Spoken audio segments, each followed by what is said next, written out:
आज है 13 नवंबर 2025, दिन है गुरुवार। आइए देखते हैं मध्य प्रदेश की 10 बड़ी खबरें।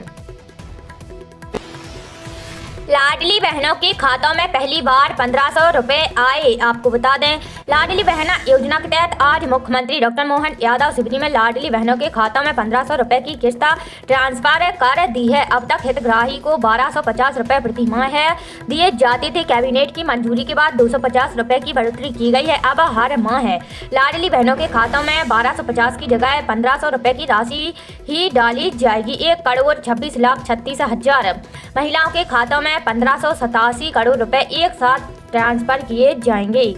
मुख्यमंत्री डॉक्टर यादव ने रिमोट से सिवनी जिले में कुल 560 करोड़ 75 लाख रुपए की लागत वाले 114 विकास कार्यों का लोकार्पण एवं भूमि पूजन किया। इसमें सिवनी जिले में एक विधि महाविद्यालय और 4 संदीपनी विद्यालयों सहित विभिन्न निर्माण कार्यों की सौगातें शामिल है। मुख्यमंत्री डॉक्टर यादव ने सिवनी जिले के पेंच टाइगर रिजर्व में स्थापित 17 फीट ऊंची, 40 फीट और 8 फीट चौड़ी दुनिया की सबसे बड़ी स्क्रैप से बनी बाघ की कलाकृति का लोकार्पण किया है। इंदौर, भोपाल समेत 23 जिलों में आज शीतलहर का अलर्ट। आपको बता दें, इस साल नवंबर के पहले हफ्ते से ही मध्य प्रदेश में ठिठुरन जारी है। दिन में सर्द हवा चल रही है, रातें और सुबह ठंडी है। मंगलवार बुधवार की रात एमपी के 9 शहरों में पारा 10 डिग्री सेल्सियस से नीचे रहा। राजगढ़ सबसे ठंडा रहा, यहाँ न्यूनतम तापमान 7 डिग्री सेल्सियस दर्ज किया गया है। वहीं अगले 4 दिन तक शीतलहर यानी कोल्ड वेव का अलर्ट बुधवार को भोपाल, इंदौर समेत कुल 23 जिलों में शीतलहर की चेतावनी जारी की गई है। देवास जिले में लगातार गिरते तापमान को देखते हुए कलेक्टर ऋतुराज सिंह ने स्कूलों के समय में बदलाव किया है। अब नर्सरी से लेकर कक्षा 12वीं तक के सभी स्कूल सुबह 10 बजे से पहले नहीं खुलेंगे। यह आदेश तत्काल प्रभाव से लागू हो गया है। मौसम वैज्ञानिकों का कहना है कि इस बार हिमालय क्षेत्र में वेस्टर्न डिस्टर्बेंस एक सप्ताह पहले ही एक्टिव हो गए हैं। इस वजह से पहाड़ी राज्य जम्मू कश्मीर, उत्तराखंड और हिमाचल प्रदेश में बर्फबारी हो रही है। उत्तर से दक्षिण की ओर बहने वाली हवा का असर एमपी में भी पड़ रहा है, जिससे ठंड का असर तेज हो गया है। 17 एजेंसियों के सर्वे में एनडीए की सरकार। आपको बता दें, 18 एजेंसियों के पोल ऑफ पोल्सा में बिहार में एनडीए को साफ बहुमत मिलता दिख रहा है। इनमें 243 सीटों की विधानसभा में एनडीए को 153 सीटें मिलने का अनुमान है। महागठबंधन को 85 सीटों पर सिमटता बताया जा रहा है, जबकि अन्य के खातों में 5 सीटें जा सकती हैं। पिछले चुनाव में एनडीए को 125, महागठबंधन को 110 और अन्य को 8 सीटें मिली थी। यानी इस बार एनडीए को करीब 29 सीटों का फायदा हुआ है, जबकि महागठबंधन को 27 सीटों का नुकसान होता दिख रहा है। भाजपा को सबसे ज्यादा 75 सीटें मिलने का दावा है, जबकि कांग्रेस को 13 सीटें बताई जा रही हैं। पहली बार चुनाव में उत्तरी प्रशांत किशोर की जन स्वराज पार्टी बेअसर नजर आ रही है। उसे 5 से 3 सीटें मिलने का अनुमान है। भूटान से स्वदेश लौटने के बाद एलएनजेपी अस्पताल पहुंचे सीएम मोदी। आपको बता दें, प्रधानमंत्री नरेंद्र मोदी भूटान से स्वदेश लौटने के तुरंत बाद दिल्ली के लाल किले के पास हुए ब्लास्ट में घायलों से मिलने के लिए एलएनजेपी अस्पताल पहुंचे। पीएम मोदी ने घायलों से मुलाकात की और उनके शीघ्र स्वस्थ होने की कामना की है। इस दौरान अधिकारियों और अस्पताल के डॉक्टरों ने भी उन्हें स्थिति की जानकारी दी है। जयपुर में मटर के दाम 260 रुपए किलो तक पहुंचे। आपको बता दें, जयपुर में आवक ज्यादा होने के बावजूद हरी सब्जियों के दामों में तेजी बनी हुई है। रिटेल बाजार में मटर के दाम 240 से 260 रुपए किलो तक पहुंच गए हैं। मोहाना मंडी में इन दिनों पालक, मूली, गाजर, मटर, गोभी, टमाटर, बथुआ, मेथी, हरा प्याज, धनिया, हरी मिर्ची, शिमला मिर्च, लौकी, आलू और प्याज जैसी सब्जियों की बड़ी मात्रा में आवक हो रही है।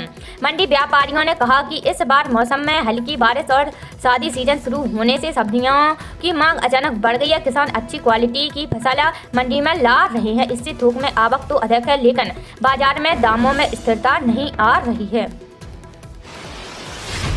खत्म हो चुके हैं बिहार चुनाव, अब कब जारी हो सकती है 21वीं किस्त। आपको बता दें, पीएम किसान योजना के लिए चर्चा थी कि बिहार चुनाव खत्म होने के बाद 21वीं किस्त जारी हो सकती है। हालांकि आधिकारिक जानकारी का इंतजार है, पर अब बीती शाम बिहार चुनाव का दूसरा चरण भी खत्म हो गया है और अब इंतजार 14 नवंबर यानी चुनाव के परिणामों का है। माना जा रहा है कि बिहार चुनाव का रिजल्ट आने के कुछ दिनों के बाद सरकार पीएम किसान योजना की 21वीं किस्त जारी होने की तारीख बता सकती है। फिर इसके बाद कुछ दिनों के भीतर नवंबर महीने में ही 21वीं किस्त जारी हो सकती है। हालांकि अभी आधिकारिक जानकारी का इंतजार है। अगर आप पीएम किसान योजना से जुड़े हैं और आप चाहते हैं कि आपको योजना की जारी होने वाली अगली 21वीं किस्त का लाभ मिले तो इसके लिए जरूरी है कि आप KYC करवा लें। आप अपने नजदीकी CSC सेंटर से या फिर योजना की आधिकारिक वेबसाइट से इस काम को करवा सकते हैं।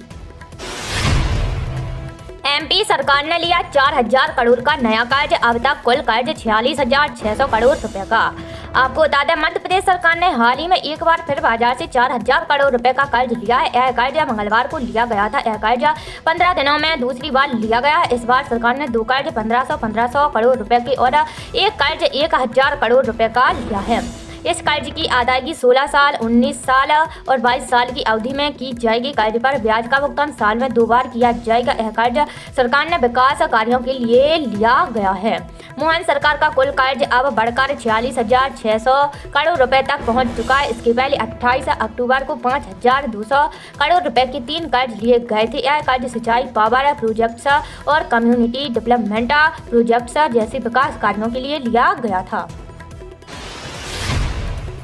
बैंक ऑफ बड़ौदा में निकली बम्पर भर्तियां। 2700 पदों के लिए आवेदन शुरू। जाने डिटेल्स। आपको बता दें, बैंकिंग सेक्टर में करियर बनाने की तैयारी कर रहे युवाओं के लिए बड़ी खबर है। देश के प्रमुख सार्वजनिक क्षेत्र के बैंक ऑफ बड़ौदा ने अप्रेंटिसशिप के तहत 2700 पदों पर भर्ती की प्रक्रिया शुरू कर दी है। इच्छुक उम्मीदवार 11 नवंबर 2025 से आवेदन कर सकते हैं, जबकि आवेदन की अंतिम तिथि 1 दिसंबर 2025 तय की गई है।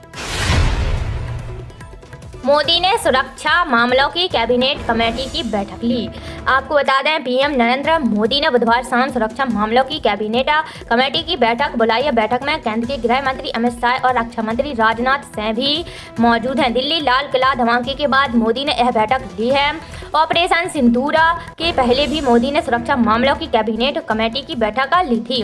बैठक में दिल्ली लाल किला धमाके की अब तक की जांच, सुरक्षा एजेंसियों की रिपोर्ट और आगे की रणनीति पर बात हो सकती है। बैठक में राष्ट्रीय सुरक्षा सलाहकार अजीत डोभाल, विदेश मंत्री एस जयशंकर भी मौजूद हैं। मोदी ने पहलगाम में 22 अप्रैल को हुए आतंकी हमले के बाद भी सुरक्षा मामलों की कैबिनेट समिति की बैठक की थी।